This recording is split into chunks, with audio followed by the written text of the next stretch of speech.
Oh, wow. Okay. Oh, hello. Hola. Hola, Oli, hola, oli, oli!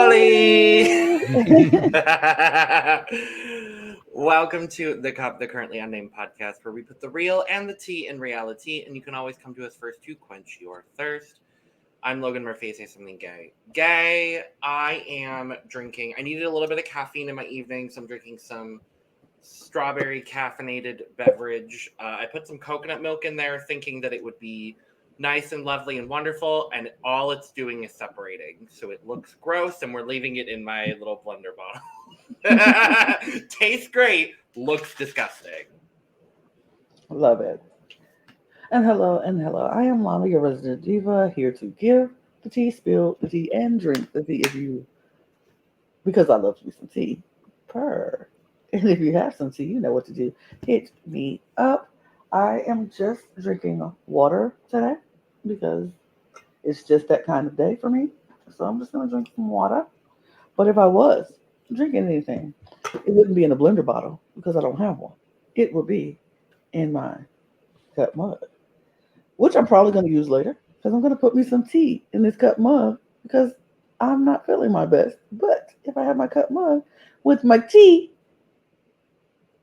I'll feel a lot better. So that's what I'm going to do. And you know what? You can get you one of these cup mugs at lanagcreations.etsy.com, and we ship internationally. So there are no excuses.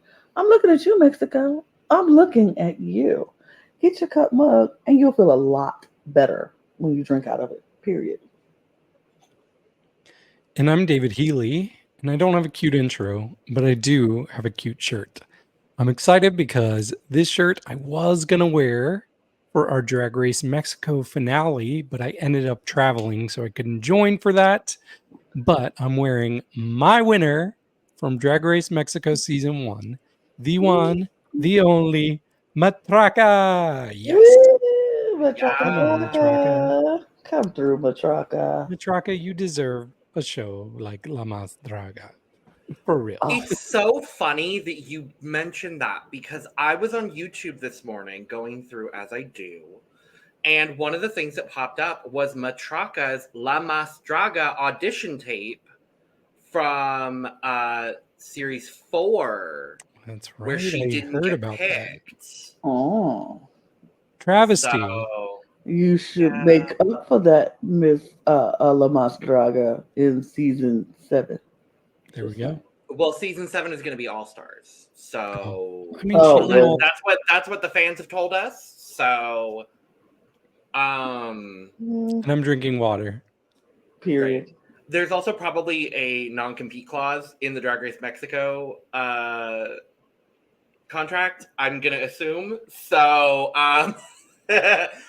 who knows if that will happen. But yes, we are back. We are talking about La Mas Draga twice in 1 week. We sure Twice are. in 1 week. Because we jumped onto this a little late, and so we're catching up now, and we're talking about episode 2, and we're very excited to be here talking about La Mas Draga. Thank you, everyone, for the lovely reception to us covering La Mas Draga. We are excited to be here talking about it. And if you're joining us for the first time here, go ahead and subscribe. We're talking about La Mas Draga all this season. We're going to go back and talk about old seasons of La Mas too, because that sounds fun. But yes, so if you want all of our thoughts on La Mas Draga, everything, subscribe and stay tuned. So we are here talking about episode 2. Another great episode of television, David. Oh, for sure. Yeah. There's like, I wasn't sure if it was a fluke if we watched like one of the best episodes ever with that first episode, but I don't know if it was as good for me, but it was still better than almost anything I've seen on Drag Race this year. So that's saying a lot. I thought it was good. I thought the first episode was definitely like, oh my god, it made me like literally scream. This one didn't make me scream, but I was like still intrigued and I was still watching. We'll talk about some of the parts that maybe I didn't like as much, but overall, I'm still interested. I'm still watching. I'm invested, I I'm think. invested. I'm still invested. I'm still learning exactly who everybody is sometimes, but I'm invested. Ooh, I had a hard Oh, time with this mini challenge. We'll get into it, but I Oh. was like, who's who? You could not I tell don't know me. your Okay, faces yet. in this yacht situation, you could not tell me who was who. In any situation except one, I would know one There person was out of the one group. person I knew. And I was like, oh my God, I don't know people like that yet. We're still learning. But There's yeah. 14 of them on top of everybody else we're talking about this year. So bear with us. For me, I really did enjoy this episode as well. There's an obvious reason why I enjoyed this episode. Spoiler, I love Frida Kahlo. So I was screaming when I found out what the challenge is. But we'll get there. So we start the episode cold open. And I was like, did I miss something? Was it like, I was like, cold open, Johnny comes in. And I'm like, okay, Right. that's I tried to rewind. Me too. I was like, wait a second here. I was like, I was like, where's the previously on? Right. I know. I was like, I'm expecting a previously on. I'm expecting maybe like, I don't know what I was expecting, but I was like, oh, no, cold open. Great. Cool. Okay. Lovely. They were like, we have an hour and 40 minutes for this episode. We cannot waste a second. We have to get right into it. Right now. Jump into it. And we jump in, everyone's there, and everyone's in a wig. Why? Who knows? Who cares? I was like, wigs everywhere. Just all the wigs. Mm-hmm. And we get the announcement of this week's runway challenge, which is La Mas Frida. I loved it. Yeah, I was kind of excited for this because I'll be honest, I don't know a lot about her. I haven't done my research. I didn't watch the Salma Hayek movie. It's not that great. Yeah. Well, no shade. I love Salma Hayek, but it's not the best movie in the world. All I know is artist, unibrow, Mexican. Yeah. There's a lot more today. Yeah, I was gonna say after this episode, I think we all know a little bit more about Frida Kahlo. No, the movie doesn't highlight Diego Rivera in the way that he should be because he's a piece of shit. Apparently. I don't like I said, I agree with David. I don't know a whole lot. I learned basically who Frida Kahlo was from the Drag Race when they did it, but they didn't give us who she was. It was just the runway of looks that she did, but that didn't tell me who she was.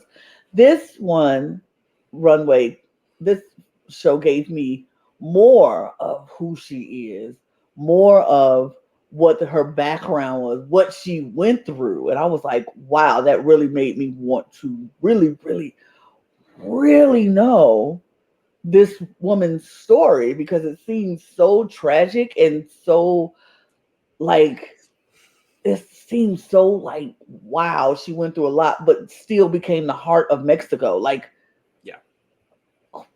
I want to see her. I want to see the journey. Most of them, not for everybody. Most of them. I just want to see the journey. And even with that, why is she not the heart of Mexico for everybody? Or why do some people not like her? Why do some people? What was her journey? That made me want to see that. So research will be done. Research will be done. Yeah, yeah, so we'll talk about the runways later, but we do have the surprise challenge to talk about. Surprise! I still just love calling it the surprise challenge. Surprise. Where we were wondering whether, there would be challenges that weren't, runway based or photo shoot or whatever. Here's our answer. So for the surprise challenge, we are doing 3 different skits based on reality TV tropes. This all felt like Real Housewives, which I do know a good chunk about. I've watched some of them. But this feels like all of those Real Housewives, rich people doing stupid things shows. Mm-hmm. To which I know a good amount about. Not a whole lot, but familiar enough.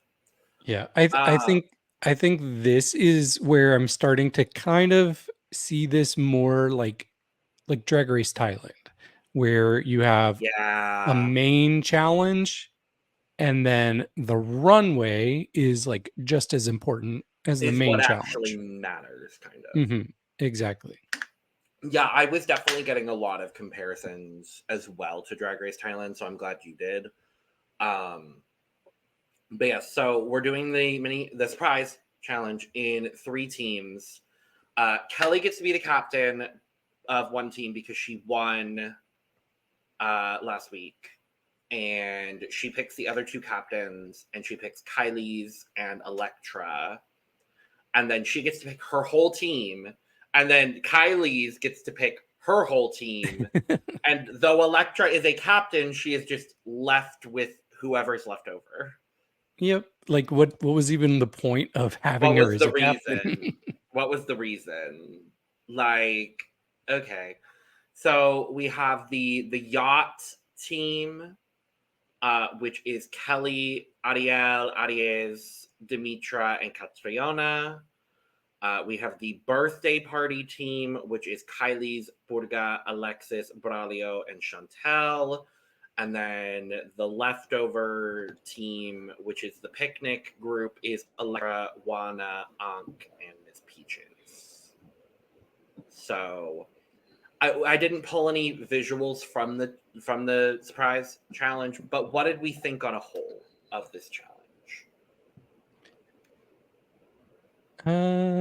I see that Mas Draga's acting challenges aren't much better than Drag Race's, so it was okay. It was okay. Like I don't think any team like really stood out as being significantly better than the other.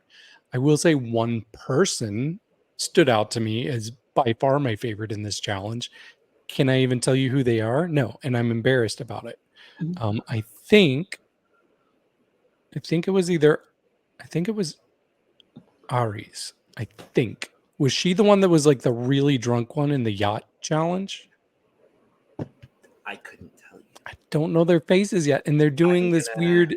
They're doing weird drag in this challenge. So I know it's not Kelly. Okay, no, it was not Kelly. I think it was Aries. I tell you right this moment. I want to think it was Aries too. But her being drunk, I was living for it, and she was like, "Wait, I'm on a yacht." She's the only one I actually laughed at. The part of that made me laugh was when she came on camera and she was turned this way, and then the producer was like turning her around that way. And she was like, "Oh, cameras, and then it went into her little drunk skin." I was like, oh, I love that. I thought it was so fun. Who did you think it was, David? Aries. I thought it was Aries. It could have been. Okay, so Ariel. I can tell you it's not Ariel because Ariel is the like main person. I'm scrubbing the challenge right now just to see. Well, I'm pretty sure it was not Cattriona, so it wasn't Kelly. So that it was Dimittra or it might have been Dimittra. It could have been. It might have been Dimittra. I'm trying to. You know what? I'm just gonna assume it was Aries because Aries is good at everything. So it looks like it was Aries.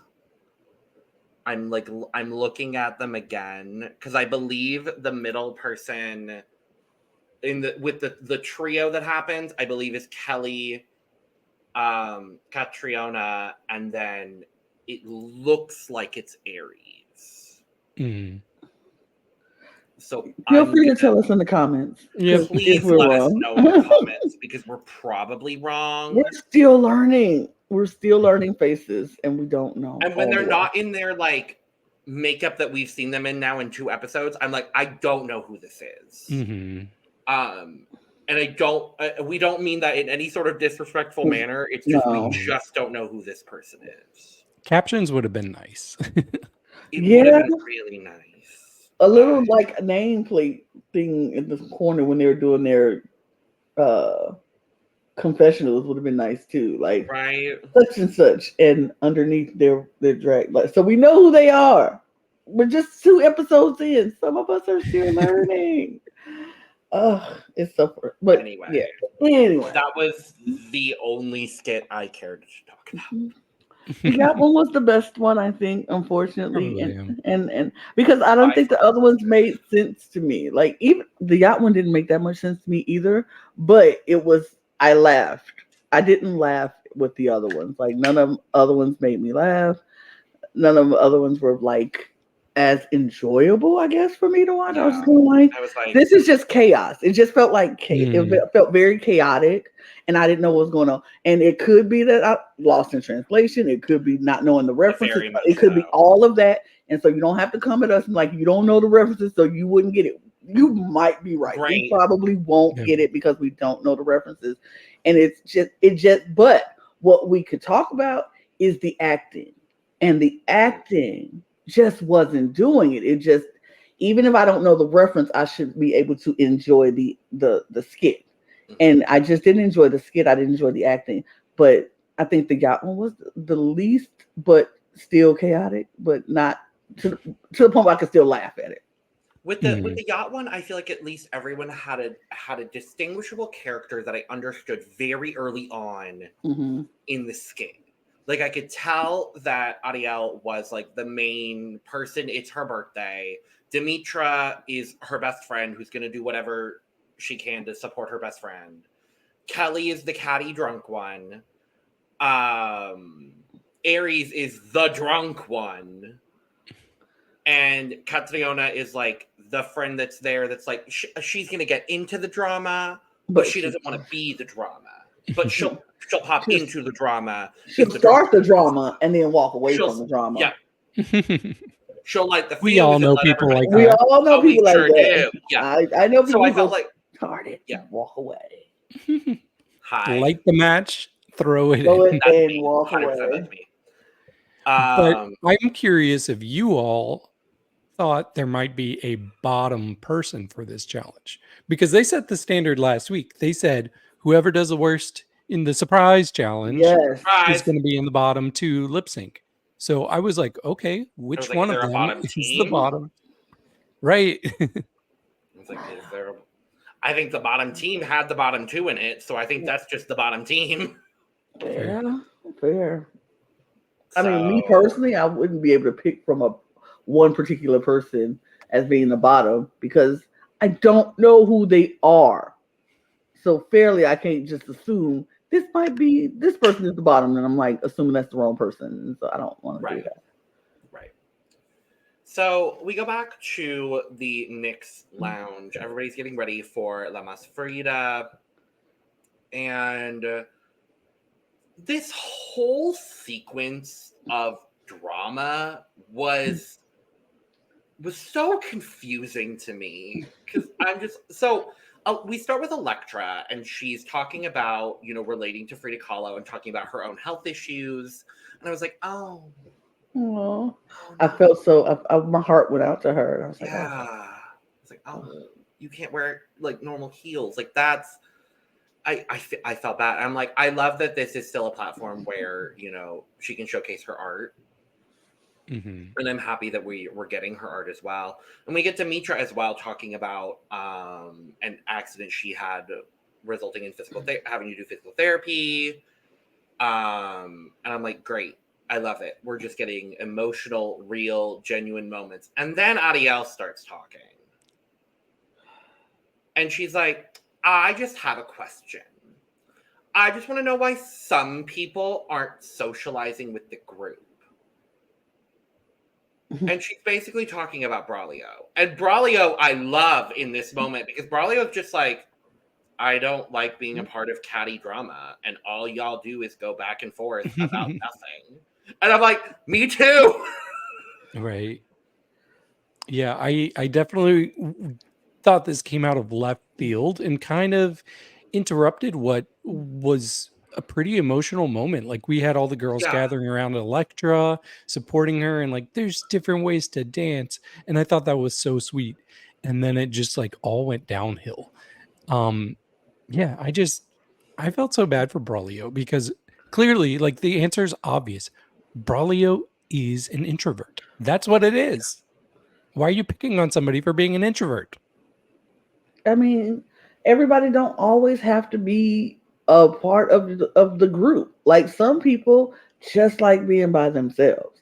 That happens. And I was like, why are we like you say, picking on Braulio? And Braulio handled it like perfection for me. Braulio was just like, I don't like being a part of foolishness and chicaneries and stupidity. So I'd rather not.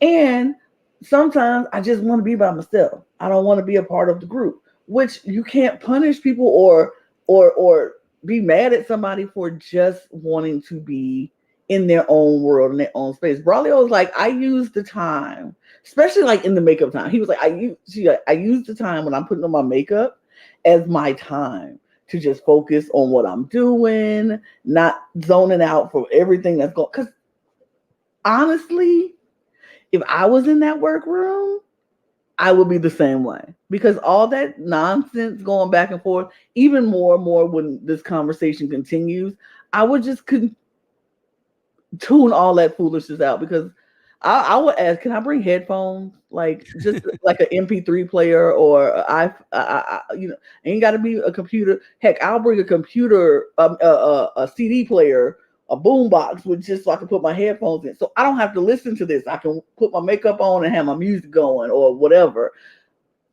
I just don't feel like it was necessary for Ariel to go there and go in as hard as she did for Braulio, and then that conversation spun into other stupid. Before we get too far ahead of that, though, I do want to say that I really love Electra in this moment, because Electra is the first person that really stood up for Braulio here and was like, hey, different people have anxieties. I have anxiety. Different people handle it in different ways. And I'll be honest, Electra is like my heart pick right now. I'm really loving Electra. I have a few favorites, but this like solidified the moment where I'm like, okay, I'm rooting for you very, very hard. And even Ankh spoke up a bit and was like, hey, I'm an introvert too. Like, we're not all the same. So I don't understand why it was so hard for the girls to realize that. I really hope in that moment, and this is not no shade to those girls, but I hope in that moment they felt really small and stupid for calling, especially Ariel, for calling out Braulio for being an introvert, because that's not cool. Just like we wouldn't want people to call people out for any other mental disability or any other fat phobic, homophobic, race, any other. Being an introvert is just who they are. You don't call people out for being who they are. That's just who he is. That's who Braulio is. And like Electra said, everybody handles that differently. Some people are very introverted where they just don't like dealing with none of that. Some people can be introvert, sometimes extroverted. You can go back and forth. They just, when their battery is low, me too. When my battery is done, I'm done. I don't want to be around people. And then some people are so extroverted that they just have to be around people and they love being in the middle of the attention. You don't shame people for being who they are. That's just, yeah. I hope Ariel felt really small in that moment and was able to learn from that. Like, yeah, that's just not how that person is. I shouldn't get mad at them for being introverted. But is it okay to move on to the next part? Sure. So, okay.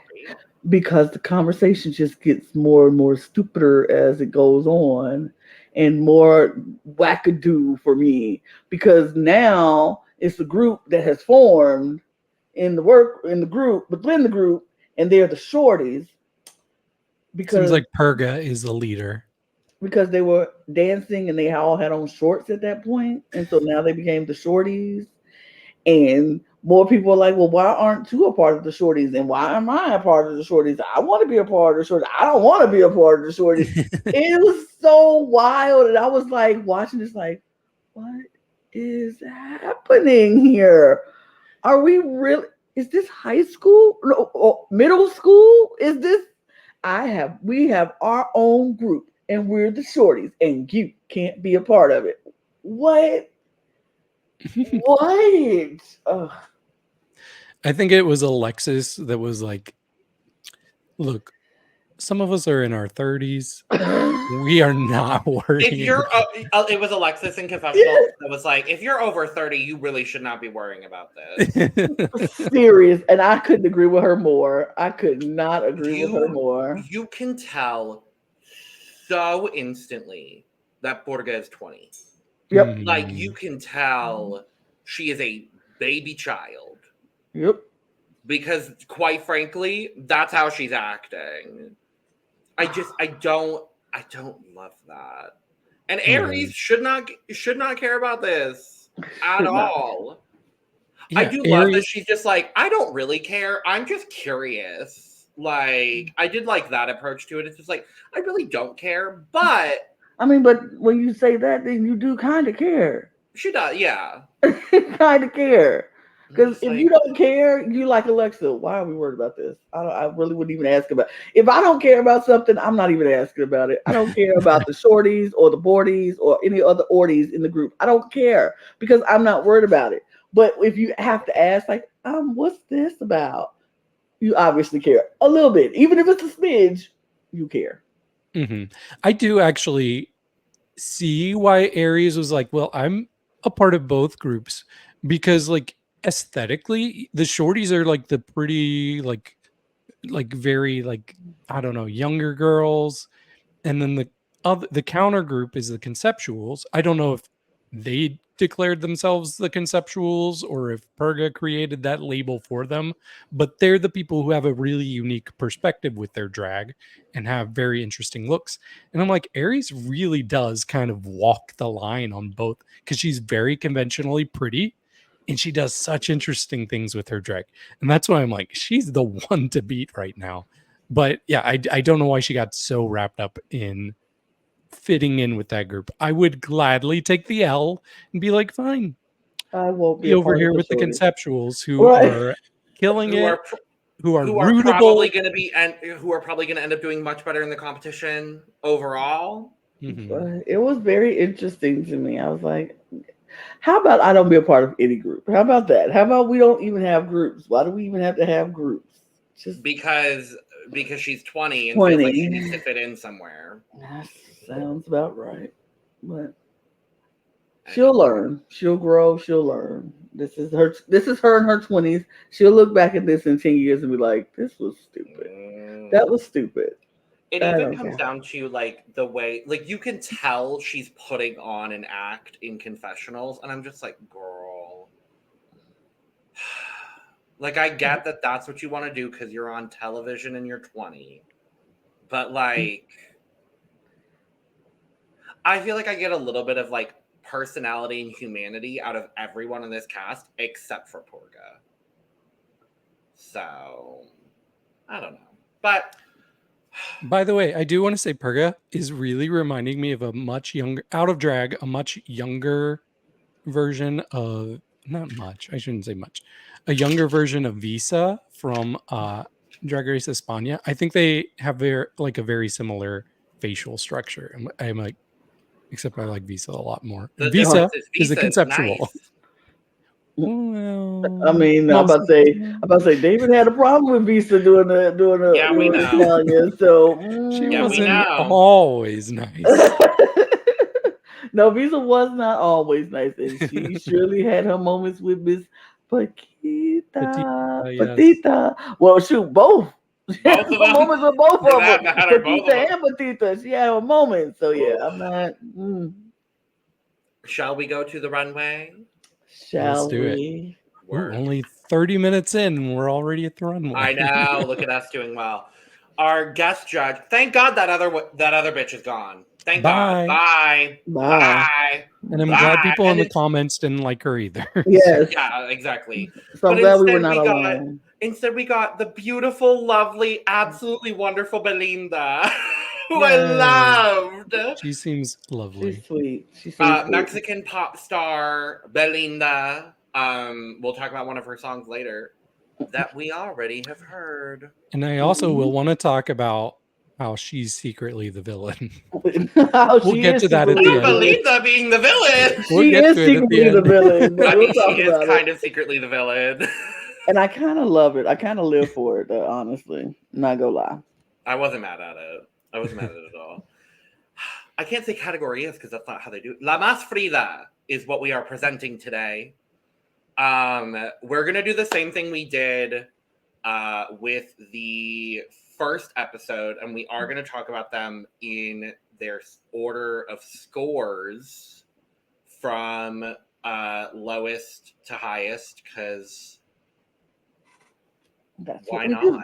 That's how I made the slideshow. So if you have a problem with it, well, that's how Instagram. Let me know, and maybe we'll change it. I don't know. We won't. We're not changing anything. Well, Lana is declaring. I've declared it. We're not changing it. Oh, goodness. Well, first we have to talk about Mizz Peaches, who did have our lowest score of the night, 8 stars. She's doing The Wounded Deer, which is a very well-known painting by Frida Kahlo. Frida Kahlo. Hello. I have one thing that I could possibly say about Mizz Peaches' look. I'll only have one thing, and then I will be done. Oh. Because she got the lowest score of the night. Yes. And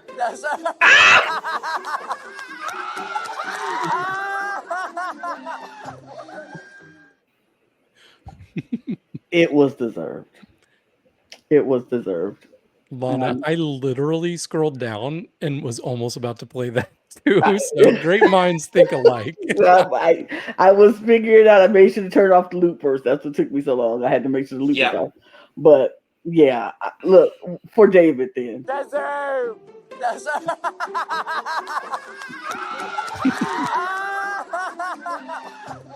Deserve. Unfortunately, it was deserved, baby. It was deserved. This is a onesie with some antlers. It was deserved, and I'm done. Yeah, I agree. This was really disappointing, yet not disappointing at all, because I kind of expected this. Like I said it in the first episode that I do not think Peaches is ready compared to everybody else. In fact, they all said it when they first gathered together. They were all surprised she was there. Now I see why, because she just was not at the same level of anybody else. She had a good excuse last week. The excuses are gone. This did not cut it. It was so costumey, but not even costumey in a good way. Like, there's so many things that she could have done to improve this. And I can't believe she didn't think of any of it. Like, I don't know. Like, any sort, like, make your skin at least match the thing. If you're going to have a onesie on, just put some effort behind it. There just didn't feel like there was any effort. I immediately knew she would have the lowest score. Not good.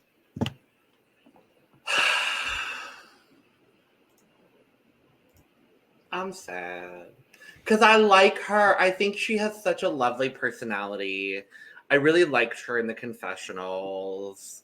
I'm upset. I'm very sad. This is bad. Yeah. I like the concept. However, there were several many people that did this concept better. So,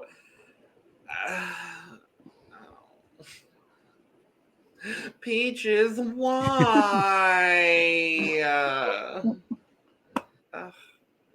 I don't regret drafting you, but I'm sad about it.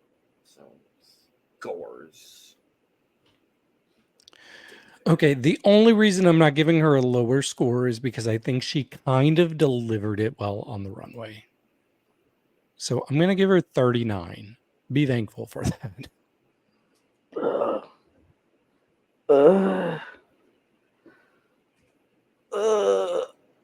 Yeah, she's getting it. Okay. I'm going to say the same thing as David. I'm not going to give because I was gonna plead, Oh, but I'm not gonna plead because she did do a decent job on the runway. So for that, she'll get 10 points from me.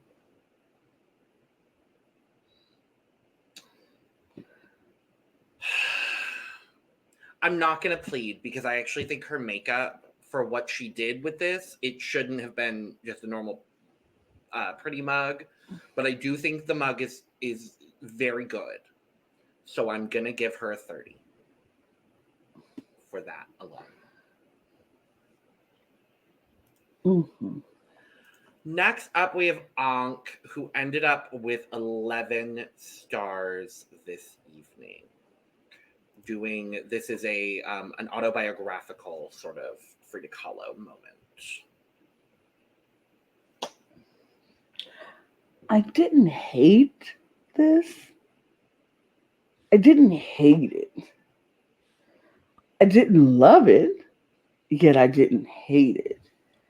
I thought the colors on the cape was pretty. When she came out with the white, I'm like, okay, all right, that's pretty. What's the reveal going to be? Is going to be. I didn't expect it to be brown and all of that, but I love the coloring and the patterns of the cape part and what she did with it. I love the headpiece, the flower headpiece on that. The performance, I was like, I felt like she could have did more. Like if you're gonna go in with cutting the hair, it should have been a lot more dramatic and a lot bigger, like and more frantic, like you're cutting and you're whatever. Because I'm sure nobody's just cutting their hair like that. Wasn't I don't think the thing was just I just cut my hair and I'm cute.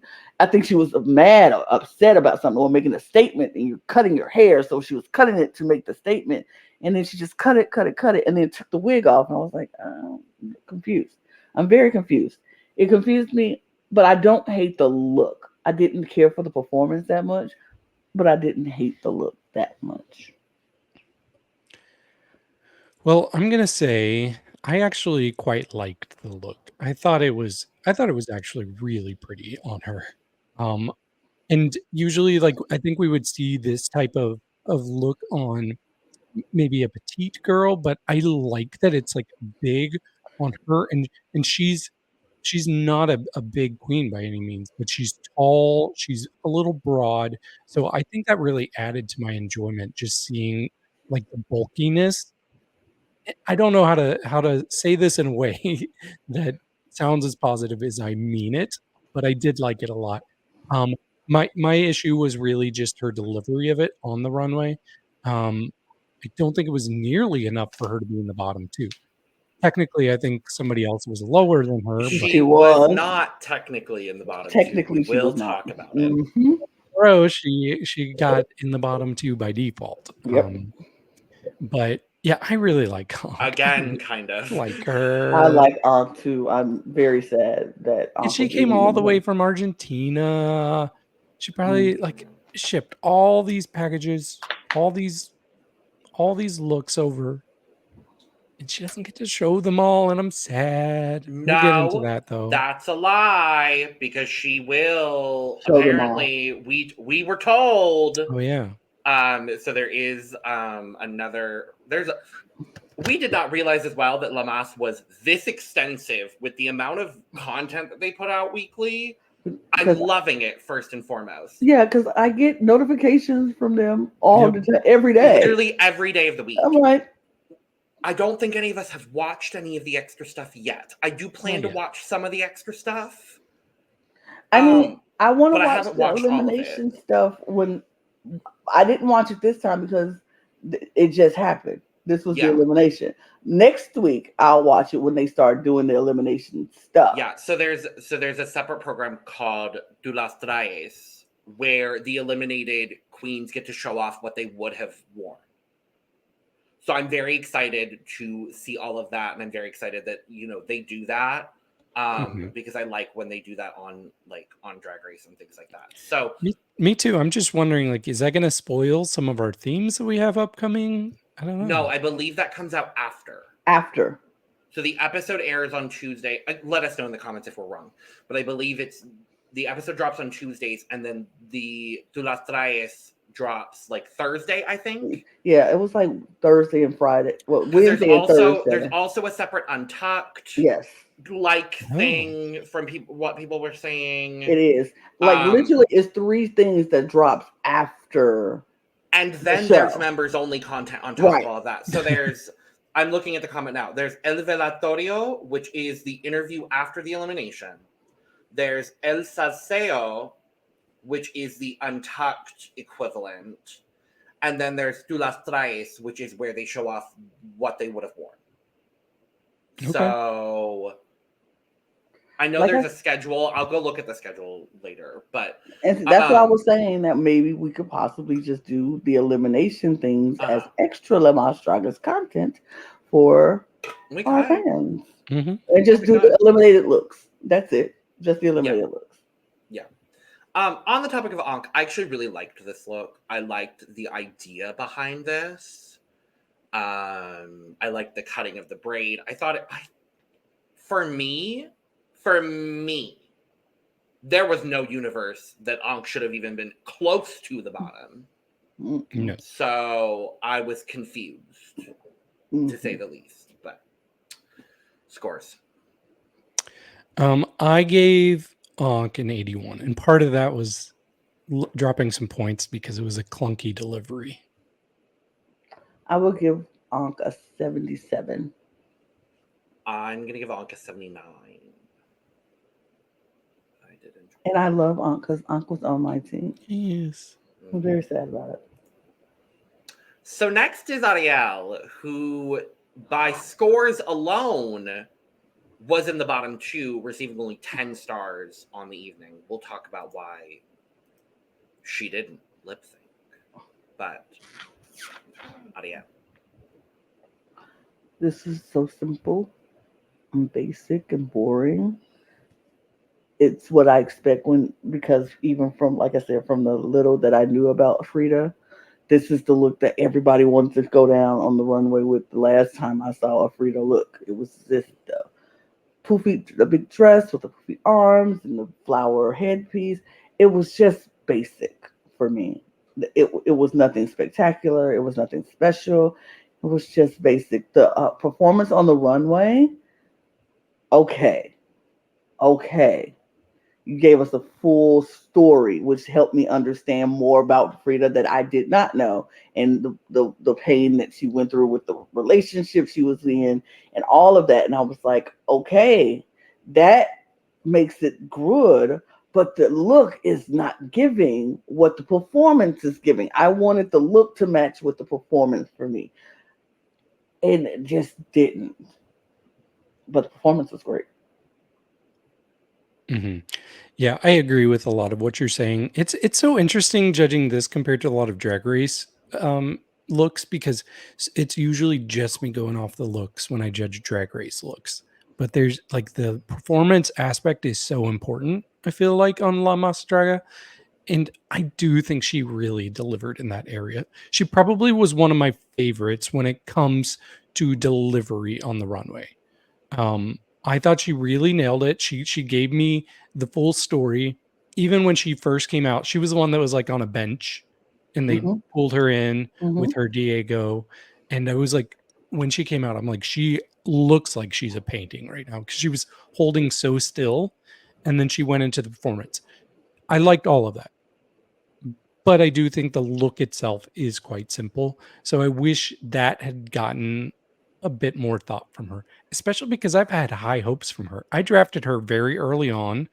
I said last week I got potential winner vibes.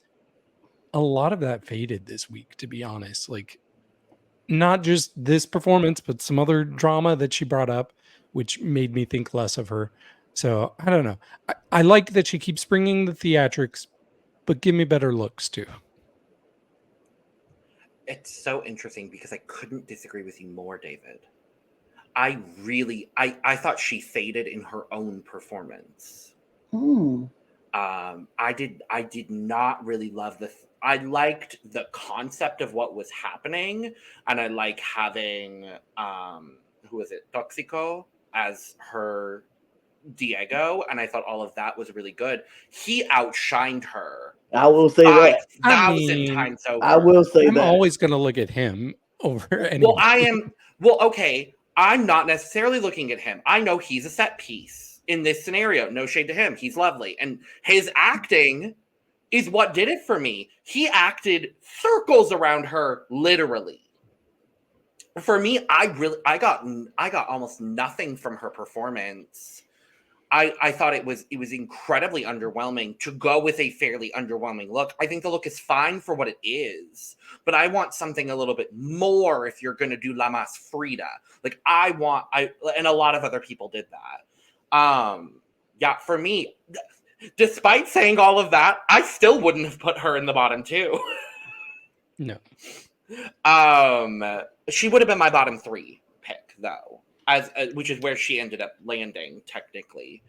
But yeah, no, this was she was not, bottom 4 for me. This was not my, and I like her enough, but like this was not her week for me.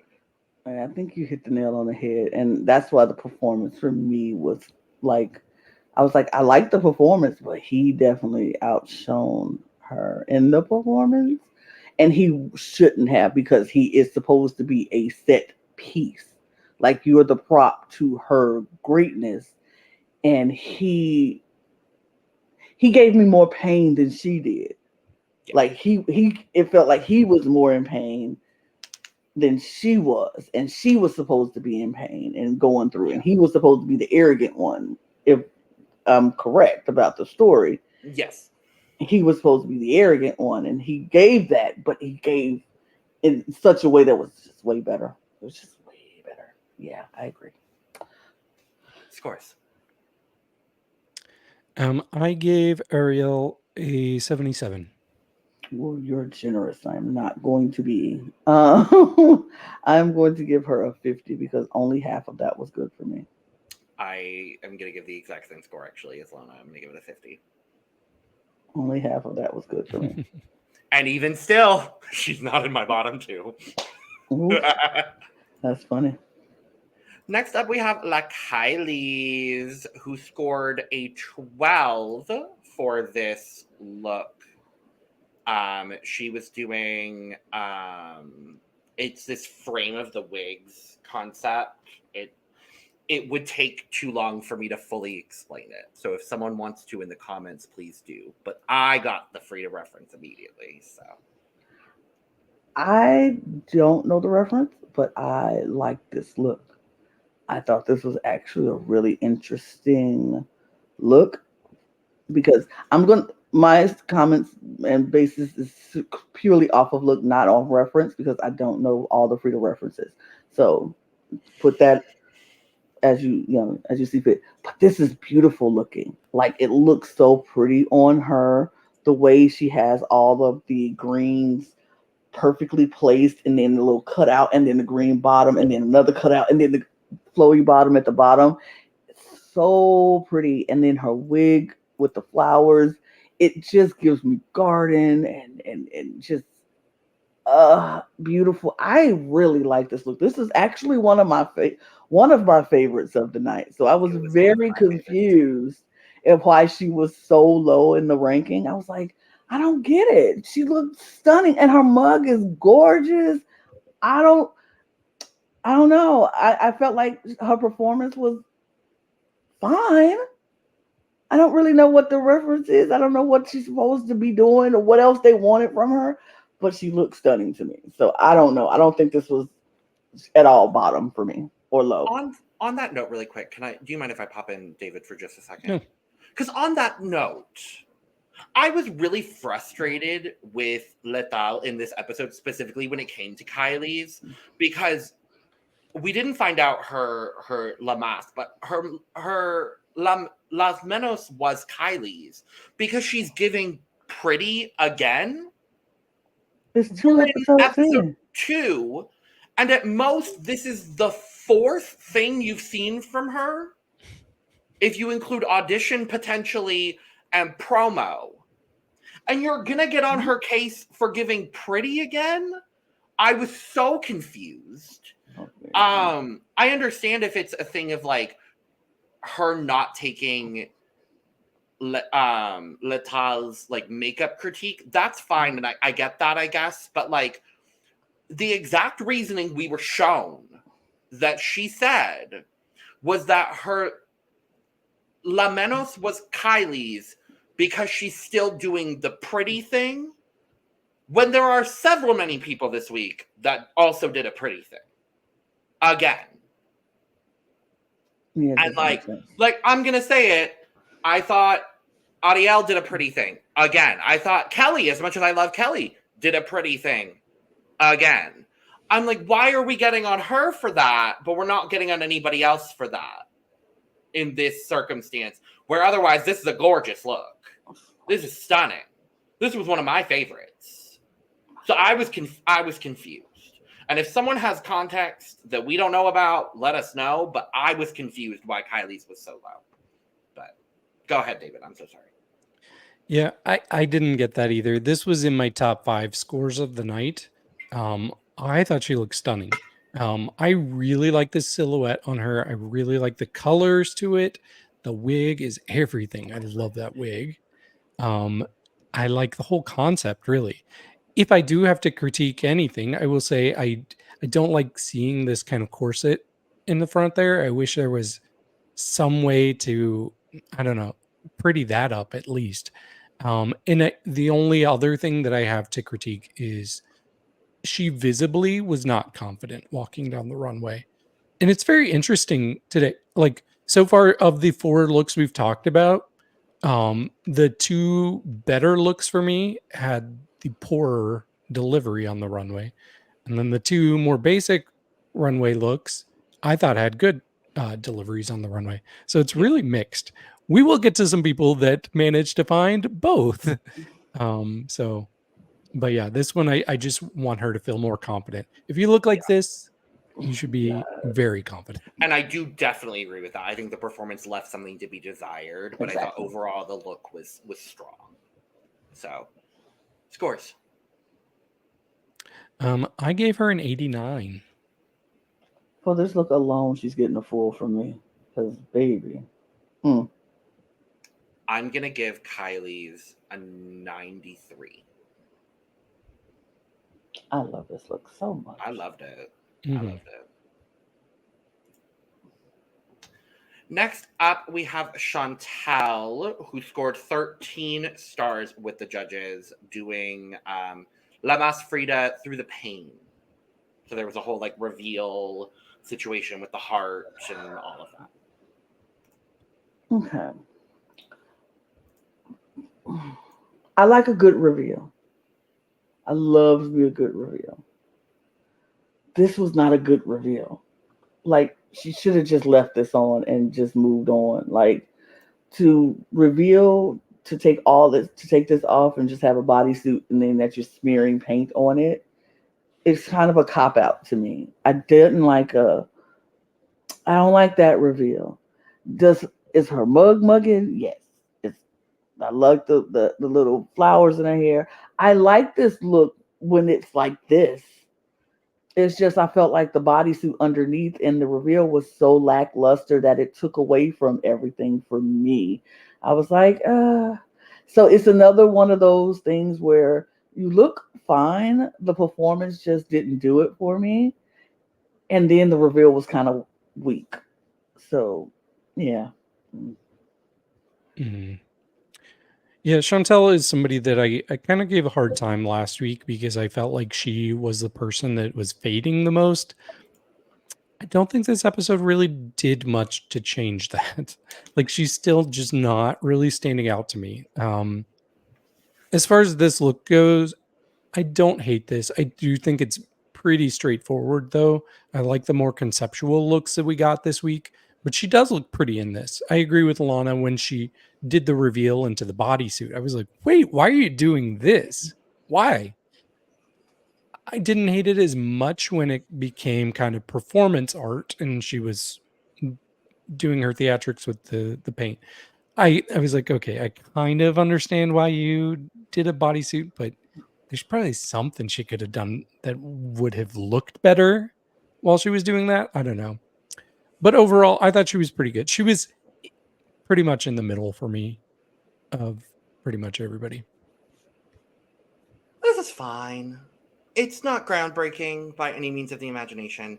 I do agree with you, David. I liked when we went into the more performance art sort of thing, and she was able to show like some like realer emotion, and I was like, okay, cool, I see it. But overall, it was what she executed was executed well. It just didn't wow me by any means. Mm-hmm. But yeah, so scores. She's gonna get an 80 for me. 60. And I'll split the difference and say 70. Next up, we have Alexis Mvgler, who scored 14 stars with the judging panel, doing La Mas Frida, Frida and My Women was the concept she was going for, apparently.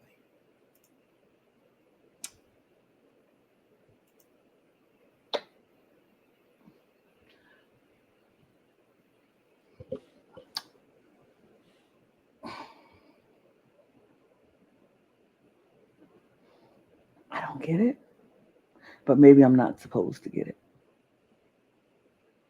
So, from my perception, and it also didn't help that Alexis was the first person we saw, but from my perception, what I understand the message to be is that it's using Frida Kahlo as a way to talk about machismo and how that has become a toxic part of especially Mexican culture.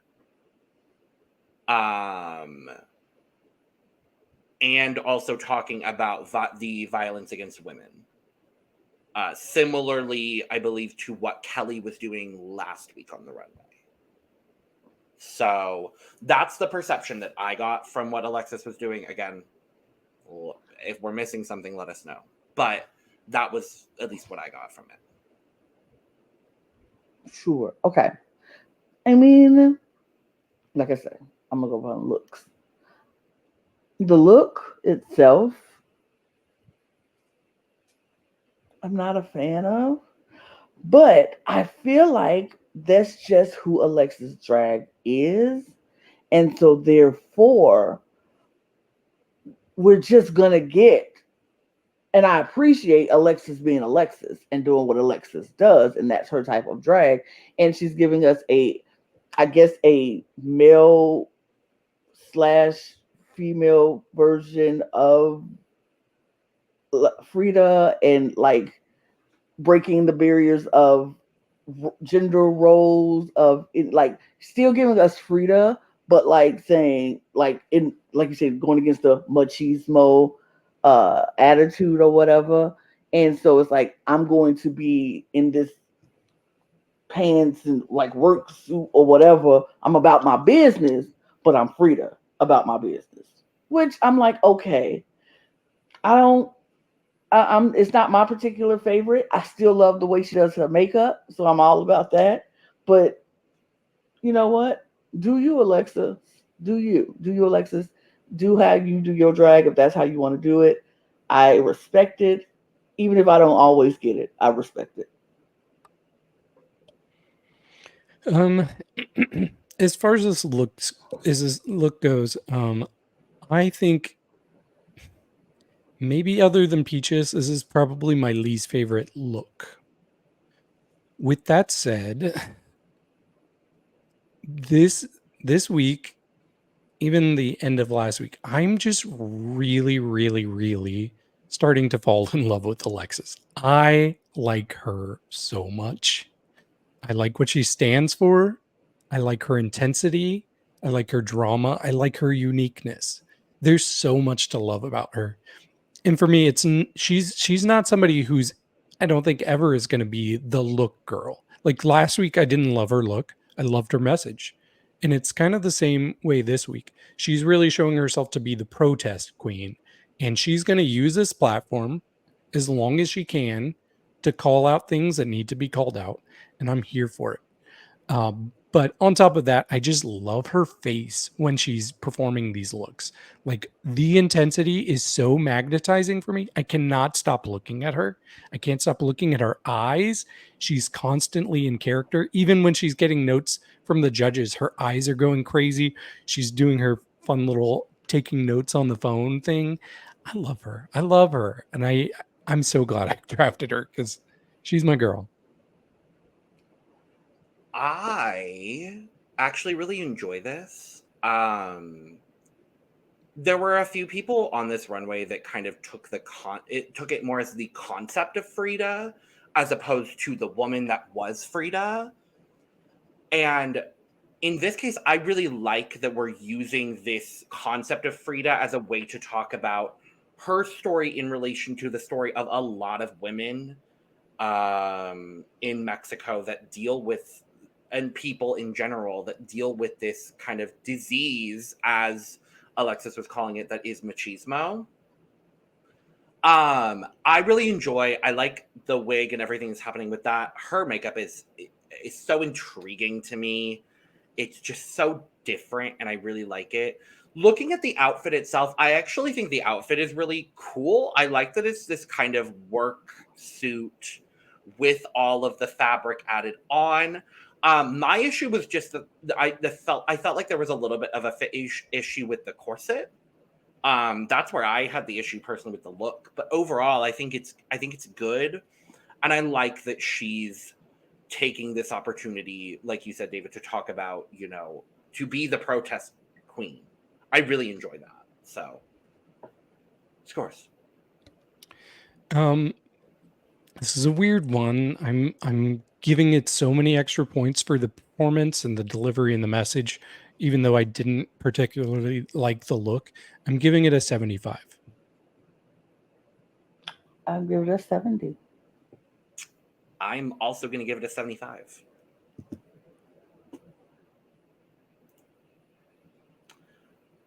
So next up is Purga, who scored a 14 with the judges. Purga is also doing the same wounded deer concept that Mizz Peaches did.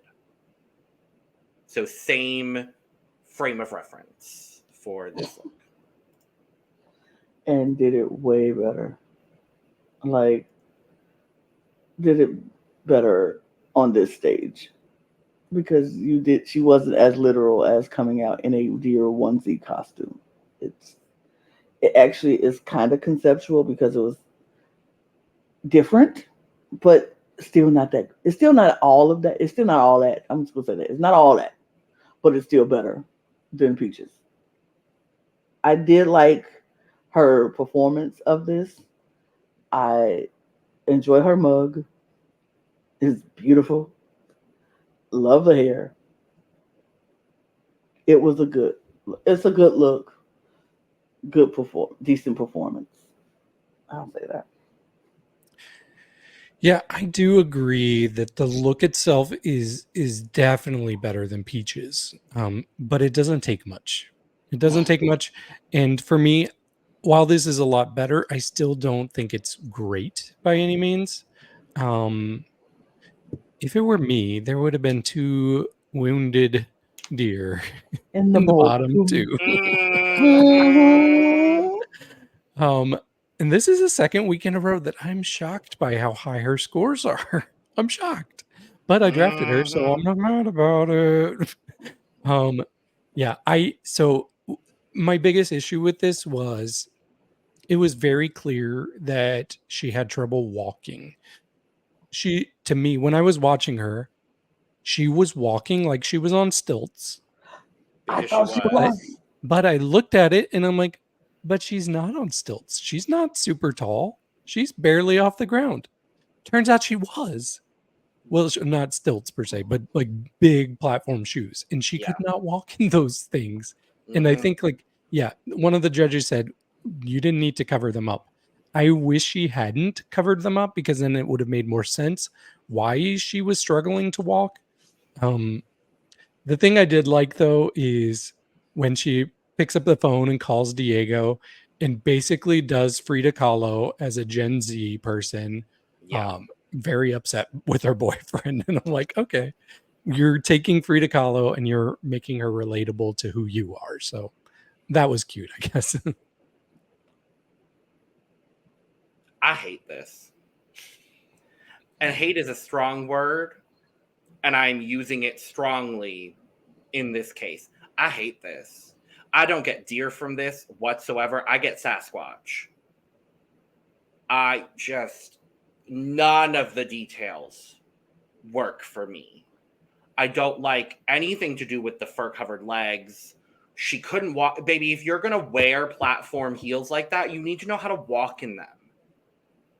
If you don't know how to walk in them, don't walk in them.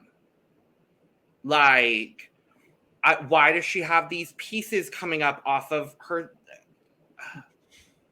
The corset itself just looks. This is no shade to the person that made this, because we know Purga didn't make it. It's just none of this works for me. The performance of it was bad. I'm gonna be honest. I preferred Peaches to this. Ooh. Because at least Peaches had a full, thought-out performance, even though she was in a onesie. Give me the full, thought-out performance in a onesie where you can move and you can actually do something, as opposed to whatever the hell Purga did on that stage. I can't co-sign that. I'm not co-signing That's that. fine. I will stand on this opinion stand on that bridge alone. I will alone gladly stand on this bridge by myself. Gladly. No. Scores. I'll give her a 69. Nice. Nice. Generous, but nice. Yes. I'm going to give her a. You know what? I'm matching the 69. Nice. Generous, but nice. Out of respect for the person that made this garment, because I know Purga didn't, I'm going to give it a 30. And that's not a 30 to Purga, that's a 30 to the person that made this. Thank God we get to move on. Next we have Dimittra, who scored a 15 with the judges, doing La Mas Frida, the canvas. What do you think, Lana? It's so busy.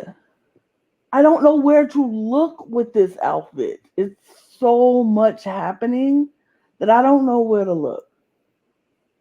I don't know. I want to like it, but I don't know. I like her face. Mugging, doing it. Like the wig, sure. I don't know where else to look on this dress, though. I don't. Is that a tight? Oh, those blue tights with the blue tight. Oh, yeah. No, I don't know what to look. I don't know. I don't know what to say about this. It's too much going on for me to really like. Yeah, no. Yeah, I see what you're saying for sure, Lana. It kind of reminds me of like with Sasha Velour, her New York look, when the judges were like, lose one thing, you have too much to look at. And on paper, I agree. There's way too much to look at. But for me, for some reason, I don't know why, but I was like, okay, in this rare occasion, more is more for me.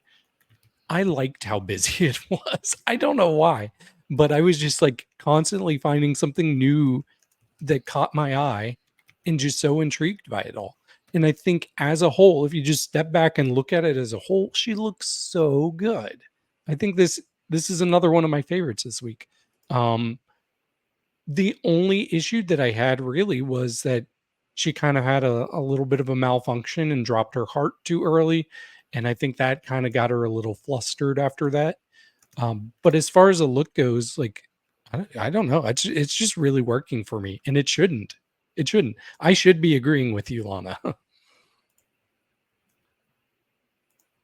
I am actually going to side with David here. I really enjoyed this look. This wasn't anywhere close to my top, and I think where she landed, what did she get? 7th? She was my 6th. She was tied for 6th. with Cattriona, who we'll talk about here shortly. I think that's a perfectly lovely place for her to land because I did actually really enjoy this. There's something very almost pop art about the way that she did all of these Frida references that I really enjoyed. My only issue is the color of the boot in relation to the color of the legging. But both of those colors are reflected overall in the garment Right. as a I was whole, about to which is say. why I don't have nearly as much of an issue with it. For me, I think I would have liked it better if the skirt part in the back had been a light blue and if the tights had been red. I think that would have provided a little bit more contrast overall. But I understand the skirt is red because it goes back to the traditional Mexican patterning done, which a lot of people that we have yet to talk about did do. So I get it. But I'm with you, David. For some reason, all of this works in a really strange way for me with this. And I love her makeup here. She's showing different makeup. I'm really liking Dimittra. She's someone that I didn't immediately grab my attention, but this grabbed my attention in a really strong way. And I really enjoy her. So. Yes. Scores. Agreed. I gave her an 88. I'm gonna give this a 70. I'm going to give it an 81.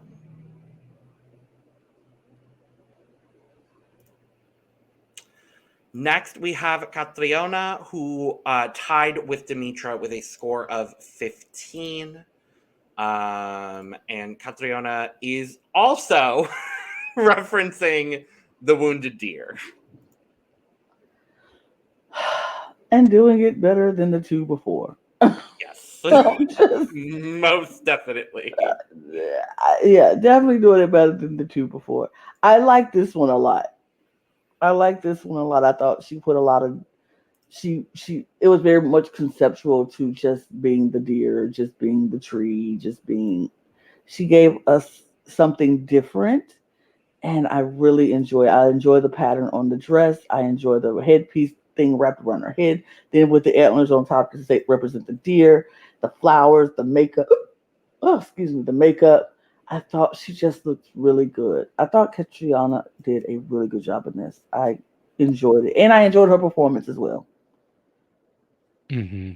Yeah, I really like this. So I started out seeing this, what we see here, and I'm like, wow, she looks beautiful. This is stunning. This is great.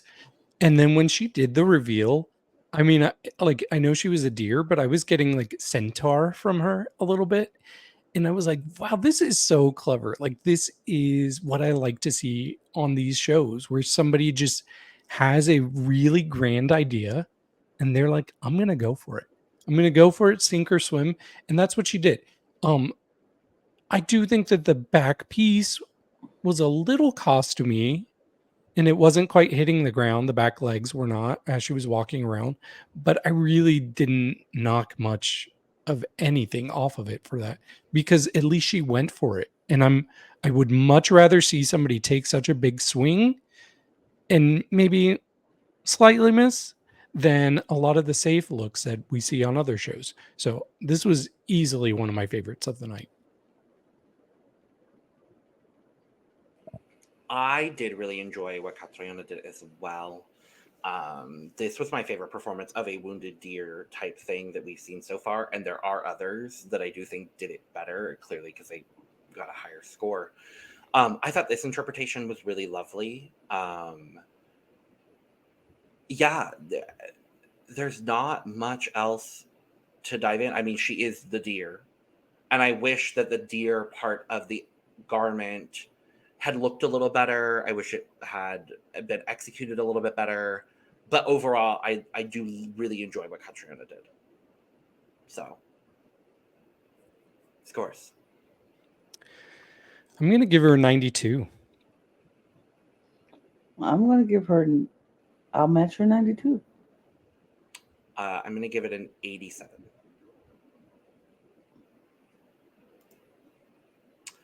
Next up, we have Kelly Caracas, who scored a 16 out of 20 with the judging panel. doing one of the first references to La Columna Rota, which is a specific Frida Kahlo painting, The Broken Column, which was done shortly after she had spinal surgery, which is why a lot of the outfits that we're going to talk about moving forward have this like spinal motif to them, in that this is a direct reference to that painting. I like this look. I felt like if that piece of the black with the color wasn't wrapped around it, it would be a simple white dress look, and I would be saying the same thing I said about someone earlier. But I liked this. I thought it was cute. I liked what she did with it. I enjoyed her performance, and the fact that she was painting on the dress also was like, okay, she's her in that bed and walking.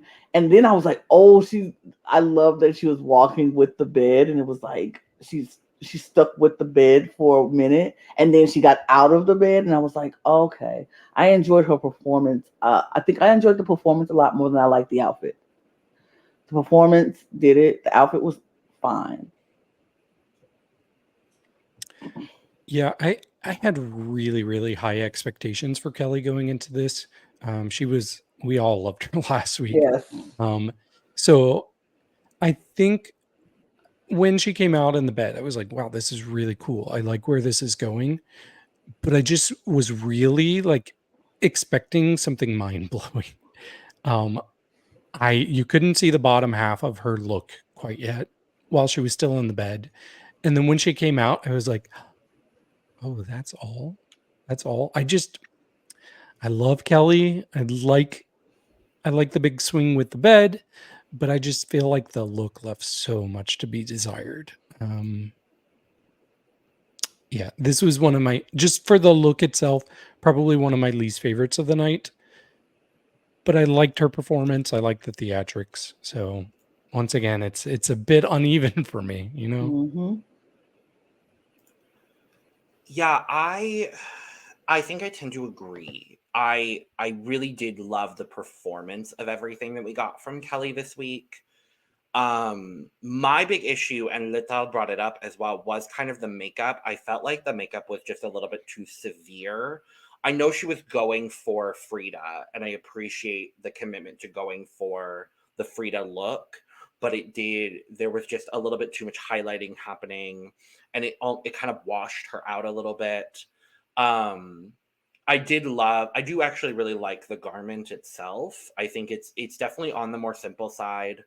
But I like that we're getting the flower motif throughout the skirt. I really like the interactivity of the performance. I thought was really, really strong. And I like Kelly, so I just like this because I like Kelly. I don't think it was as strong as what we saw last week from her, but I did still really enjoy this. So, scores. It's going to be an 83 for me. It's going to be an 80 for me. It's going to be an 88 for me. So. Now, next up, we have Juana Guadalupe, who is doing the other Frida. And so her performance and outfit was actually a direct reference to another female Mexican painter by the name of Maria Izquierdo, who was a contemporary of Frida, and she is best known for being the first Mexican woman to have her artwork exhibited in the U.S. So yes, the other Frida. For me, again, I think it's the performance outsold the actual garment.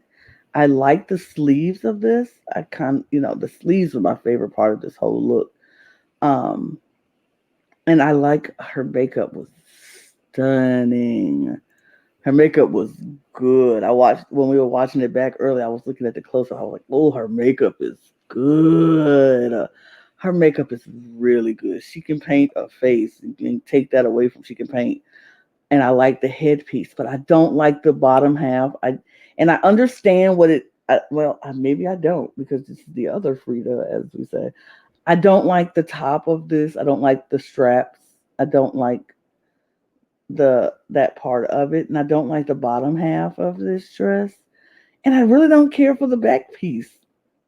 I think I only like the sleeves of this and her face and the I was headpiece. gonna say, Lana, then what do you like, darling? What I said, I only like the sleeves. I only like the sleeves of this. I think that was the best part of it. But I loved her performance. And it's just, again, the imbalance of it all is either one or the other, and not a whole lot. Some people did, but not a whole lot of people got the balance where I like both, but I like the sleeves and her performance. But I still like her. When she first came out, I was like, oh, I guess she changed her mind. She is doing Frida Kahlo. Because earlier in the episode, she said she decided to go a different route and she was nervous about it. But then I guess this was not Frida Kahlo, No. even though I was like, oh, it looks No. like her. But I do agree with Lana that the sleeves are the highlight of this. Like, that's such a draggy sleeve, yet I don't think I've seen anything quite like that in a look before. So I really like that. Like, she's doing something that I've never seen, which is so rare on these shows these days. As far as the rest of the look goes, I'm not as down on it as Lana is. I think it looks pretty good. I guess pretty good is just not what I was expecting from her. I was expecting great because she set the bar so high last week. So this didn't quite live up to my expectations for her either. And also I just didn't understand why it seemed like she has an issue with Frida Kahlo, and I don't understand why. It seemed like more she just wanted to prop up this other artist, but I'm like, can't you prop up her without bringing Frida down? Maybe I misunderstood, but it seemed like she just didn't like how Frida's become more folklore than anything. That's what I got. But overall, I thought the look and the delivery of it was pretty good. Yeah, so I like this for the message. So Maria was another Mexican painter who trained under Diego Rivera. So there are obviously a lot of comparisons between both artists here. From the research that I did, it seems like this is a bit of a reference to a painting called Sorrowful Friday. And again, I'm probably off, so let us know in the comments. But I like the risk of, oh, this is a Frida Kahlo runway. Oh, I'm going to do something that's not Frida Kahlo. I love that. And for me, she took a huge swing, and it definitely landed. It wasn't a miss. It wasn't a complete knockout of the park. Whatever the black fabric she used here is the main issue with the garment that I have. The black fabric just looks a little cheaper compared to everything else, because honestly, otherwise, I really enjoy this garment.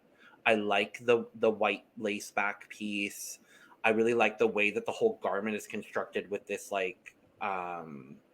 with this harness situation going around the full front. I thought the nude illusion looked really good. I think there are definitely aspects of this that I really, really enjoy more than everything else. And overall, it came to a very solid performance for me. She wouldn't have been in my top 5 personally. I think I would have, of the top 5, I think I would have taken her out, and I would have honestly put in Kyliezz as my other person in the top. But I don't think this is bad by any means of the imagination. So, scores. I gave her an 85. I'm gonna give her 75. And I'm gonna give her an 83.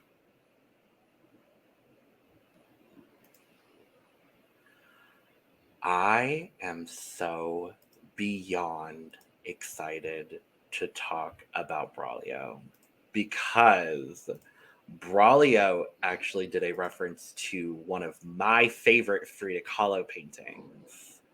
So I got the reference immediately here. But Braulio was our third place score of the evening, scoring 17 points with the judging panel.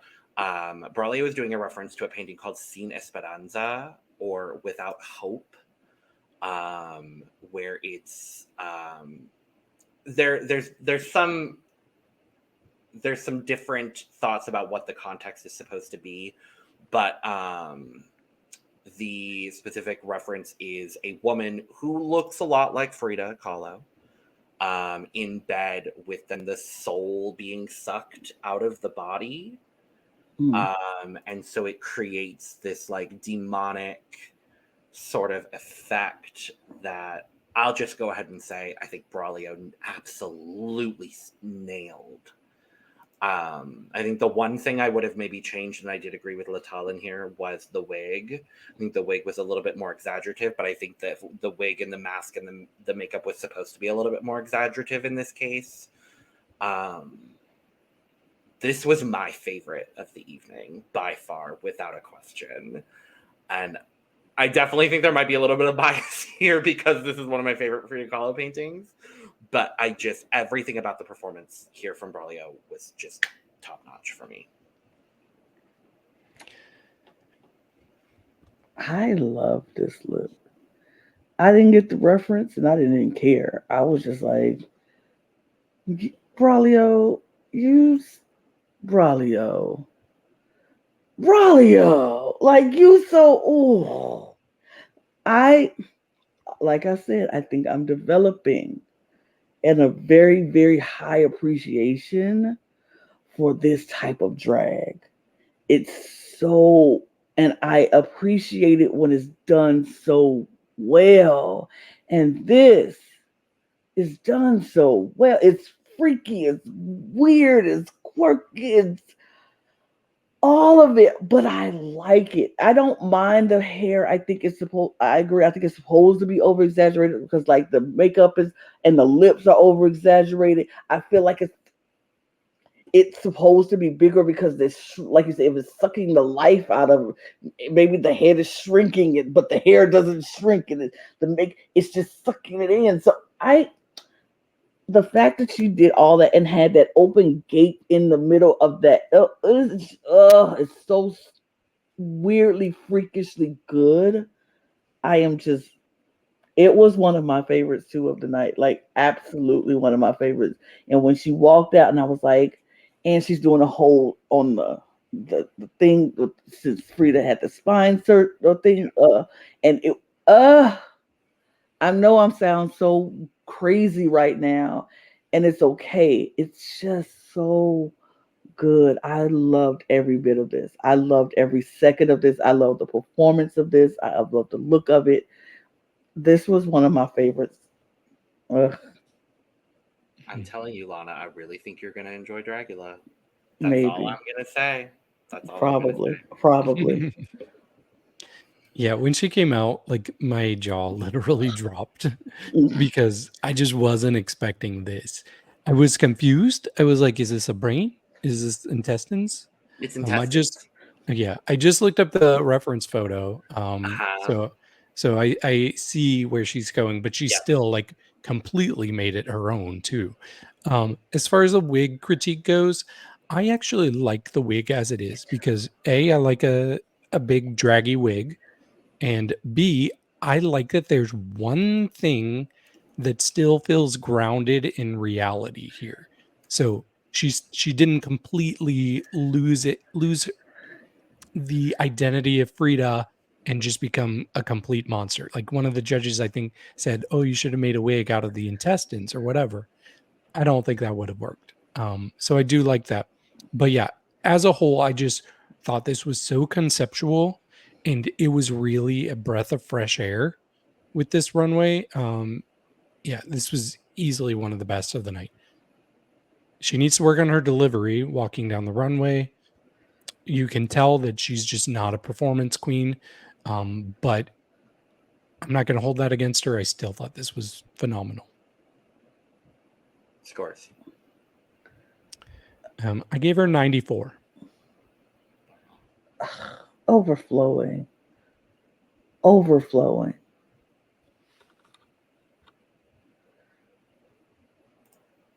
Mvgler. The highest praise I could give this. I just... I love this. It's so good. It's so good.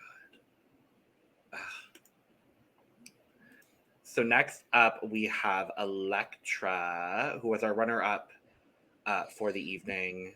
Same as last week. I'm like, when is Electra going to get a win? But Electra scored 18 with the judging panel this week. Now, Electra is doing a combination of references to both the broken spine that we talked about earlier, or the broken column painting, plus the spinal injury that Frida had, but as well referencing La Casa Azul, which is the Blue House, which is one of the museums dedicated to Frida Kahlo in Ciudad de Mexico. So that's why the whole, that's why everything is blue, mixed with all these references. These last three were my favorites. Ain't no question about it. I love this look too, because I was like, not only is she went there with Frida, but she went there in everything, like being completely blue and making her makeup there. I love the wig and how just, it's so good. She got the crutches and she put flowers on the crutches. Mm-hmm. I'm like, are you serious? And then the message on the bottom that was, what did it say? Sufrida, Yeah, so suffering. Suffering, right? But And I was Frida, yeah, right, and I was just like, ugh.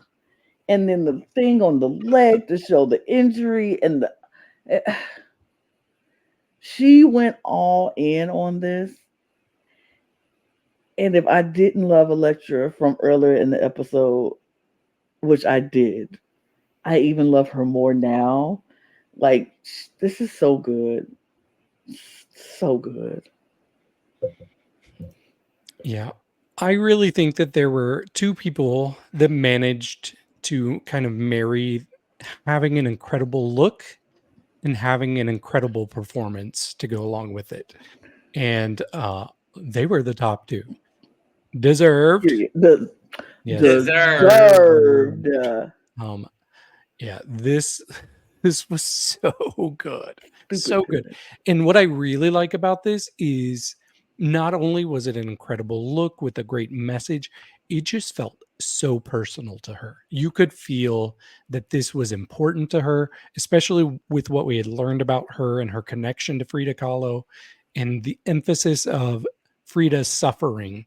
That was the main focal point of this performance.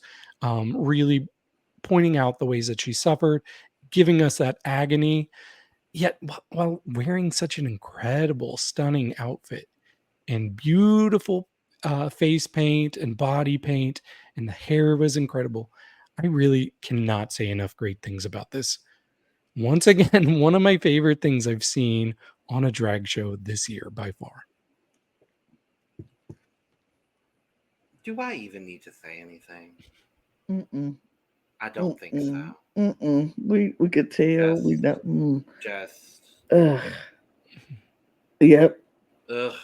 I'm not going to leave it up for very long, David. Don't worry. But just, scores. My cup is full. As it should be. My cup is overflowing. Duh. Mvgler, all of that.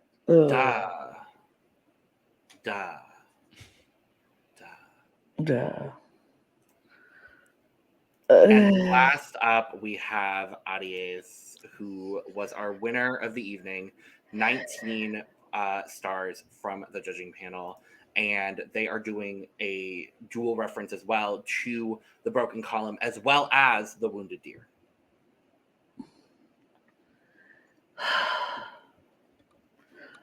Performance. She ate this up. She ate this up. From the very beginning when she came out with the thing on her head and on her face, and all we saw was her face and then this big old round thing. And then she dropped it. And then we saw the mug and we saw the cake. Like she gave us reveal after reveal after reveal. And I was like here for every single one of them. Like she dropped that and then she took off the white dress that she had underneath, had the boys pull it off, and then we get to this bodysuit with and then her legs, she was like, oh, I can't really walk, oh, I'm falling, and they bring out the crutches and she starts gliding on the crutches, literally gliding across the stage on these crutches and giving us movements and sticking the crutches out and gliding some more. And then when you think she's done, she turns around and unzips the front and gives us a spinal column on the front of the baby. I screamed. I lived for that whole moment. From the moment she was on the runway, I was like, "Ooh!" And then she started gliding. I was like, "Yes, yes, yes!" And then she pulled it out. I was like, "Mama!" Period. Best look of the night. Hands down, deserved the front. Deserved to be at the top. I was living for this. If you want to do the deer reference, she ate that up. So can't nobody else compare to her reference of the deer. She ate it up. Then she ate up this the spinal. I can't even talk. She was just that good. I love this so much. So much. Oof. Mm. Mm. Yeah, the main word I can think of with this performance is layers. Layer after layer after layer. And she had so many different, like, distinct looks in this, but each one of them looked incredible. Like she didn't half-ass any of them, not even close. And it just became pure performance art too. Like we do not get to see these type of performances on Drag Race ever, really. I really think once the season's done, once she probably wins, people need to put a package together of everything she's done, send it to anybody who thinks they want to go on a drag show, and be like, here, this is the standard. If you want to be the best of the best, follow what she's doing because it's incredible. Yeah, I really love this. It's so good. Like it really is just so good. Y'all said it. Everything she did was so meticulously done, planned, organized, executed. The makeup. Oh my God. Just I don't even need to say anything else. Scores. I've always wanted to say this, but I've never had the chance until now. My cup runneth over. Yes. Yes. Yes. It only took Mas Draga for me to get what I wanted from David.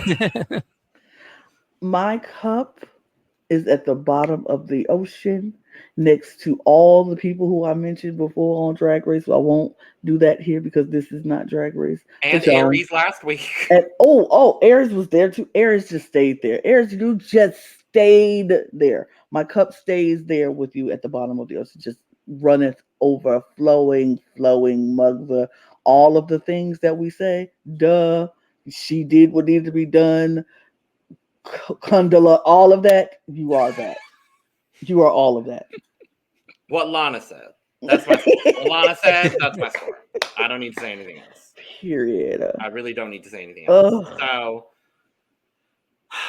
So at the end, finally, we get some results on all the things. So we find out that the yacht team were the winners of our surprise challenge.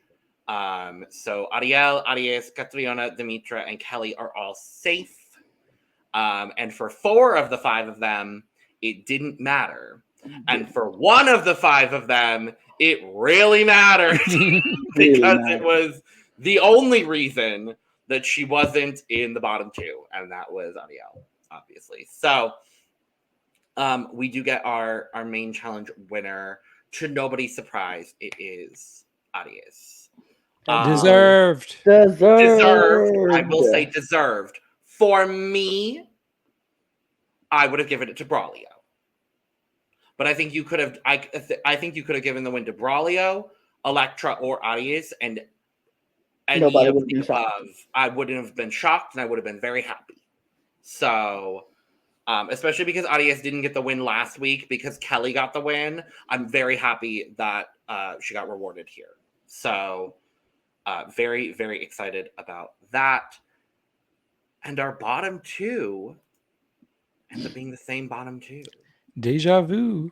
I do want to say as well, not deserved, because I would have put Purga there instead of Ankh, for sure. I do want to say as well, I do love when they announced Aries as the winner. Belinda was like, but I love all of you so much that I'm just going to give all of you $5,000. And I was like, what? Okay, work. Which means you, Aries, get $10,000. Like, great. I did love that. I did honestly love that. I love that too. And but go ahead. Oh, sorry. Speaking of Belinda, when they were doing the thing before this, where the judges are talking amongst themselves, amongst like who's the tops and bottoms for them, and Belinda, like they were struggling to pull an answer out of her. And so she's like, I'll just give hints. And she was like because the judges aren't supposed to give their answers. That's the thing. Yeah, that's the gag. The whole thing is that the judges, the guest judges don't give their thing. I'm gonna assume, and again, please let us know in the comments if this is the case. And if my assumption is correct, I'm gonna be gagged. My assumption is they probably had guest judges on previous seasons that were very, very harsh and got like a ton of negative backlash or something. And so to protect the guest judges who aren't there every week and who are only there one specific week, it sounds like they just don't give out their la más and la menos. Maybe so. And it sounds like that's a thing, because we didn't get it from the guest judge last week either. So I'm assuming that something has happened on a previous season that, again, we don't know. We're watching this for the first time. Maybe. My theory, because she was like giving hints like bed, alien, all of that. I was like, she just doesn't know their names. She's like, because she was even asking, can I say who it is? And they were like, no, don't say it. So I'm assuming it has something to do with that.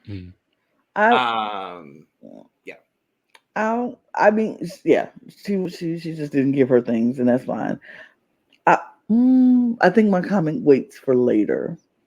Okay. Because I think, we still need to find out why she's the villain. So we have Ankh and Mizz Peaches lip syncing to En la Obscuridad by Belinda. Now, Lana, I'd talk to you about this. David, did you recognize the significance of this song in relation to this episode of La Mas Draga? I did not. So this is the same first lip sync song as what they had on season 1 of Drag Race Mexico between Vermelia and Miss Vallarta. Same song. Wow. And I guess months ago, I manifested a double elimination to this song. That's hilarious. When it came on, I was like, no, I know this song. I was like, I know this song. I've heard this song before. This has been on. I Googled it. And the first thing that popped up was a YouTube video of a supercut of the song from episode 1 of Drag Race Mexico. And the performance here was not much better. I thought it was better. I thought it was better. I think it was better, but not by much. I think I could have picked a winner. I could have picked a winner too. Also think I could have picked a winner. But I'm kind of glad. I'm kind of glad that the winner I wouldn't have want the winner I picked to stay. So you would have had Mizz Peaches. I would have. I also would have, and I know Lana would have had Ankh. I would have Ankh. I would have picked Ankh because I felt like Mizz Peaches did more staging and just more I'm walking pretty. I'm giving to see. And Ankh was actually performing and doing things. She just walked like pretty walk. Your pretty girl walk, pretty girl walk, pretty girl walk, turn, do that, take it, that. Like that's all she gave me. Ankh was performing and doing things on the stage. So for me, it would have been Ankh. Fair. That's just me. But here's my question to you, fans of Mas Draga. I have a question, and Me I too. need serious answers only. Is this a thing in Mas Draga where the guest judge refuses to give an actual answer? Refuses to do what they came here to do, is actually be a judge. Because we saw the girl last week say, no, nobody goes. I don't want anybody to go. And so nobody goes. We did learn that is a tradition where Right, that they first send person, anybody home in the first that episode. nobody goes home the first week. Great. Love that. But then this week, when we do send somebody home, and it's like, Belinda, who's going to win? And she's like, I don't want to do it. You do it. And I'm like, what? That to me, I was like, oh, Belinda, you're My the friend real... Raquel, please Well, I'm help like- me. I was Who, like, you're by the real way, villain of this season, by the way. I just want you to know that, because you ain't got to throw them on, make them do it when it's your job to do it. Like, that's your job. but You also, do it. side note, all of the judging panel this week, gorgeous. I was like, oh, we're not Groot anymore. We're a beautiful, lovely woman, Latal. Okay, word, Diva. I see you. And I loved Raquel, and I loved Jari and what she was wearing as well. But yeah, so Belinda decides she's going to pass the decision to Raquel. And then Raquel decides I'm going to pass the decision. Sharing the decision. We're going to share it. Her and Jari are then going to make the decision. We're going to share it because I don't want to do it by myself. So we go do it. I'm like, And everybody throw everybody under the bus. I got some Drag Race Mexico flashbacks. Right. Like, we're going to both. I was like, ooh. And then they just decide. And then they both pick up They're just going to both home.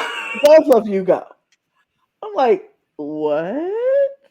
So this, just to say quickly, this is where I was like, oh, Belinda, you're the villain, because if you had just said a name, we would be down to 13 people, not 12.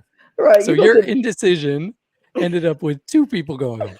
But I don't know if that was just a bit. I think that was part of the thing. Okay. I kind of think that it was always going to be 2 people going home because they don't. Oh, I don't. Maybe.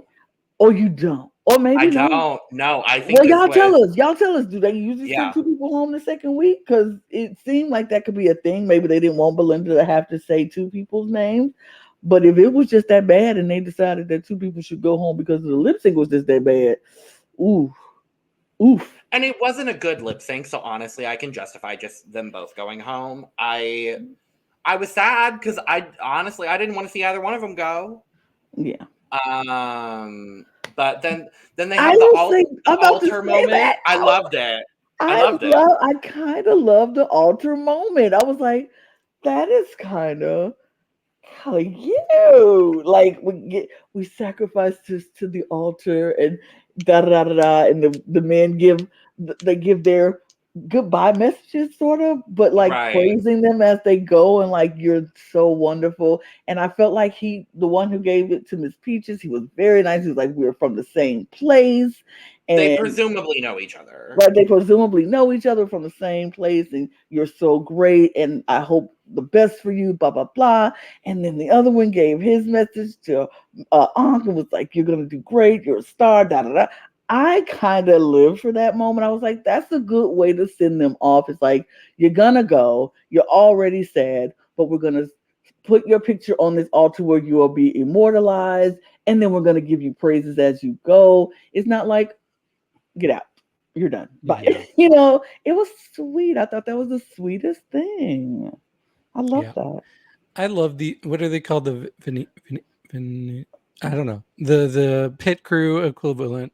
I love them. Protect them at all cost. I think they're great. Right. I like that they're getting to inject their personality and not just be man candy, Right. So yeah, I really like this moment as well.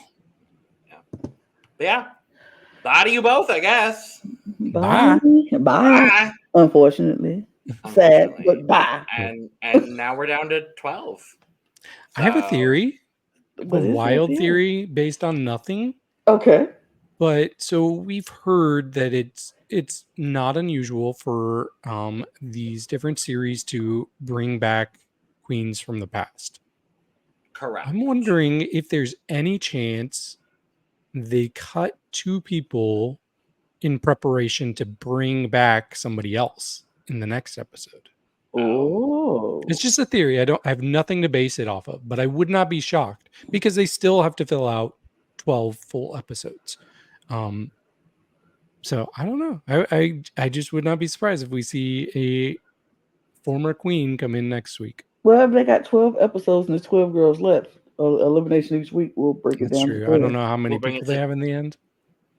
I believe it's 3. So Oh, that well, would be no. there would be 9 more competitive episodes, would be 9 more eliminations, which means we would get to top 3. I guess that's true. So We'll I don't see. know. I don't We're know. along for the ride. That's really I'm all just we gonna have. wait and see. That's all I'm Yeah. doing. I'm waiting and seeing.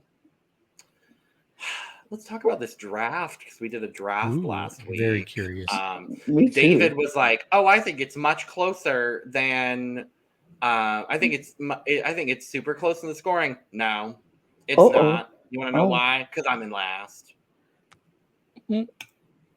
So I'm currently in third place with 140 points. We are doing our draft based on the scores that our draft members got on the show. That's the easiest way to do it. So I'm currently sitting at 140 points. My team is Kelly, Cattriona. I did have Mizz Peaches, so I have lost Mizz Peaches. But I also have Shantelle and the Kyliezz. Now I want to tell both of you the difference between your scores is 1 point. Whoa! Wow, 1 point. That's crazy. So it's close between y'all, but not me. So Lana is currently in second place with 153 points, with a team of Aries, Juana Guadalupe, Braulio, Ankh, who is now left the competition, and Dimittra. And David is currently in the lead with 154 points, with a team of Kelly, Electra, Ariel, Alexis, and Purga. Okay. So, yeah, it's close, but between y'all. So, because you said 104 for you, 140. So I'm behind by 13. You make which it isn't sound like bad. I'm about to say you made it sound like you was down by 50 points. Get out But of the here. difference can between change me, quickly, I think. the difference between me and Lana is 13 points, and the difference between Lana and David is 1.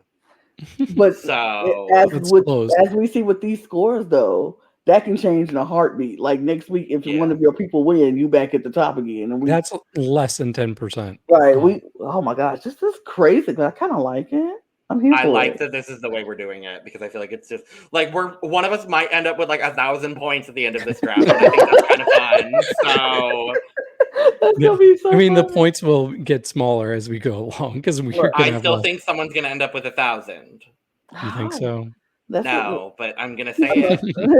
I'm gonna say I think we're gonna end up with like 600 points. I can see that. Around there. So yeah, it's around there.